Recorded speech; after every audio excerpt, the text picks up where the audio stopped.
You have one more before we get out of here? Who I got? One more? Let's go with. Can I go? Yeah, let's say a Suzuki. Okay. He's a guy that. Oh, I remember. I'm just setting it up. He's a guy that. I got your back, CY. Yeah, I've been watching him, during spring. I don't know too much about Suzuki, but what I'm able to. It was a couple adjustments I saw him make this spring. I saw the 2 homers. I said, it was something that caught my eye. I'm like, it reminds me of somebody.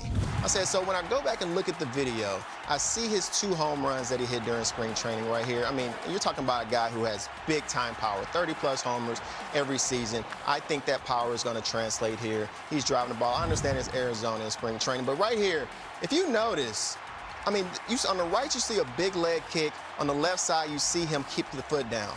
For me, that's an adjustment that he probably made on his own. When I watched all of his home runs in Japan, it was all leg kick. It reminded me of another player, Miggy Cabrera. When I would play against him, some days he would have this leg kick like you see on the right side, and other days, depending on how he's feeling, he would keep that foot down and understand that, hey, I need to limit my movement. What that tells me is that a guy really understands where he's at in the box. He understands how balanced he can be in the box. And for him to make an adjustment like that, it's very impressive. No, he's not a young kid that's coming over and making these adjustments. He's a veteran player still. Yeah. But to understand the adjustment, I saw Ohtani had to make a very similar adjustment. He came over in spring training with the Angels, had a big leg kick.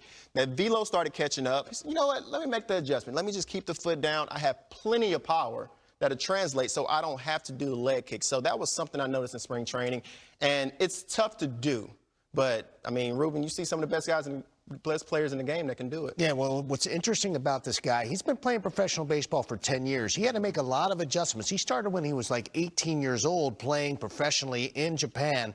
He worked himself up to becoming the kind of power hitter that he is and a more complete player. You're right. I mean, he's had to make adjustments as he's gone. He started off kind of slowly in Japan, and then he's become the player he is today, which got him that 5-year deal for $85 million.